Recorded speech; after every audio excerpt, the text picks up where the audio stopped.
Welcome to Awake and Bake, an educational, high vibrational, mystical, spiritual show. I'm your host, Danny. Y'all, I am excited. I'm excited about a couple things right now. First thing I'm excited about, okay? We are smoking, for the first time ever on this channel, Maven Genetics Sativa Premium Cannabis Vape Cartridge. I didn't know that Maven made vape cartridges. Bitch, here I go. I know I was gonna like this before I even smoked it, and I'm gonna tell you why. They give you all the fucking information on the back of this. I'm gonna try to, there you go. The most present terpene in this is limonene, and then caryophyllene. Am I saying that right? Caryophyllene. You know what? That's what Google said, and if I'm wrong, Google's wrong, bitch. Take it up with her. And then the other one that's in there is linalool. I am a slut for linalool. If you don't know, linalool is the terpene that's most commonly found in lavender. It's very calming. You give me a sativa with linalool, I'm done, bitch. I love that shit. That is my type of sativa. And as always, I'm smoking it in my Megan's Organic Market 510 thread cartridge. Let's take a hit together and test this out and get the video fucking started. I'm very excited. Also, I'm excited about the topic, but I will introduce the topic after we take a hit. Also, if you hear a beautiful little child singing in the background, my kid neighbor, she's singing a song. So if you hear it, ignore it or give her applause. Okay, I want to start off by saying you are exactly where you need to be. And this is not me telling you that you are behind in life or that you need to do X, Y, Z. I don't believe that anyone is behind in life because your journey is specifically yours and you're exactly where you have to be. You already chose this path and this life and this experience before you came here. So let's get that out of the way. Don't anybody come at me like you're toxic. I don't like this, da da da. You don't like it? Click out. Yeah, basically, you're not behind in life and I am not you. But you know who is you? You, bitch. You're you. You know what you want out of life. You know what life goals and expectations. I use that word loosely. I feel like more just like aspirations would probably be better, and just like truths about yourself. You know how you want to dress. You know how you want to live your life. You know how you want to feel in your body. Think bigger than societal expectations or status. What are your personal aspirations? What am I am like this today. I'm really fucking teaching you bitches something. I'm really fucking talking to you bitches. I personally really had to get out of my own way, and I specifically remember around 2020 is when this happened. Something about me. I'm fucking crazy, but I'm a good person and I'm aware of this. I'm aware that I have some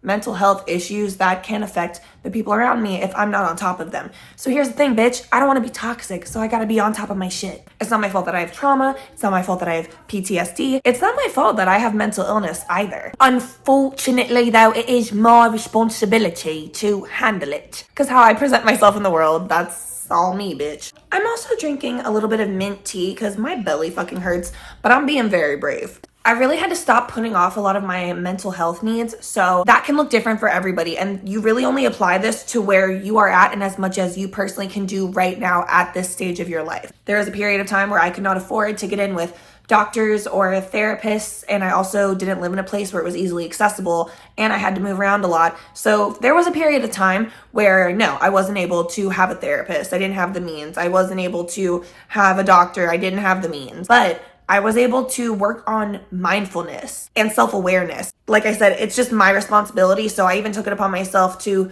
like, it sounds crazy, but like go on YouTube and go on Pinterest and learn about mindfulness and learn about how to healthily handle my emotions. And also to kind of educate myself. Not diagnose myself, but honestly just kind of educate myself about what are the symptoms that I'm having and what can I personally do to help myself not react to them as much. And then when you do have the means and the availability to seek therapy and, doctors, if you can, please do that. I just feel like that was one of the biggest things. Like I had to stop saying, oh, well, I'm depressed. Oh, well, I'm struggling with my mental health. Oh, well, I'm going through this. Like, yeah, and that's fair and that's valid, but do something about it as much as you can right now. Now, this next one I'm about to say is probably the hardest one for me and the one that I was really not trying to do. And it's not expected. I know you're all expecting, oh, she's going to talk about quitting theater again. That's all she ever talks about. Bitch, I can only talk about what I've experienced, so I only got so many stories. But no, what I'm actually gonna say is my body sensitivities. Bitch, I have so many fucking food allergies, and I didn't realize that a lot of these food allergies were not only food allergies, but they were affecting all parts of my human suit. I guess when you think about it, like your body is, I don't know, actually, your body might not be an organ. I guess it's many organs. Your skin is the organ. I don't know, I'm kind of high right now. Speaking of that, before I go on, let's take a hit. I think I like this stuff. Have some water. have some tea. I just really need to be taking care of my human suit and making my human suit a priority. So that really does go for the way that I'm eating, the way that I'm moving it, and the way that I'm resting it. But I do want to give a little shout out to myself. I've always struggled with staying hydrated. I dead ass used to say and tell people all the time, I don't like water. And I got really embarrassed in college when I passed out because I was dehydrated, and they were like, when was the last time you had water? Like, you're probably dehydrated. And I was like, no, I had water Tuesday. And they were like, it's Thursday. And I was like, yeah, bitch, I drank water this week. Calm down. I know this story. Anyway, for someone who really didn't drink water until they were like 21 motherfucking years old, I have been drinking so much goddamn water, and I'm very proud of myself for that. And this next tip is like the most, like as like a person who now knows their worth, when I look back on the situations I was in and how I allowed myself to be treated, I'm like, girl, you are crazy. What were you doing that for? It's okay. Cut off toxic people who stress you out. You don't need extra stress in your life. Life can already be fucking stressful. You get to decide your life. You get to decide who's in it, how you live it. You don't need anybody in your life that stresses you out or makes you question your worthiness or like your place in their life. Another way that I had to really get out of my own way was I had to start making big changes. And Tony Robbins always says, take drastic action. Or no, take massive action. For me, this really meant like realizing I'm not a failure for moving on from something. I would be a failure if I stayed in something that wasn't working and making me unhappy and I stayed stagnant in that cycle. There were multiple years that I was forcing myself to do things I didn't want to do. Genuinely, I was forcing myself to do theater and go to auditions and look a certain way and live a certain way. And yes, at the time it was like, well, this is what I like because I wanted to people please so bad, but I didn't know my own fucking identity. And like, I was always trying to break out of that box and express myself. Like, I was pushing the envelope and just pushing the boundaries as much as I could when I did theater. Like, well, everyone always told me, don't get tattoos. Everyone always told me, like, don't do crazy, insane shit to your hair. So I was like, well, how far can I take my crazy and insane shit with my hair? Bitch, me and Miley Cyrus were rocking that whole cut at the same time. And then I was like, okay, well, how many tattoos can I get that I like will just learn how to cover up? And I hated musicals, so I was like, how little can I learn about this shit and still book it and be in it? Because this was the only avenue or outlet I really saw for myself as an option or possibility. Because when I was young and I was doing it, I enjoyed the art and everything of it and exploring it, but not the career and industry of it. Like, that was what really ruined it for me. And like, not the competitiveness, but like I said, I'm like a people pleaser and I'm extremely observant. One of my unfortunate for me qualities is I observe every single thing about not only like a person, but their appearance and the way that they are to me. How do they treat me? How do they look at me? What's their energy around me? How do they look and treat at other people?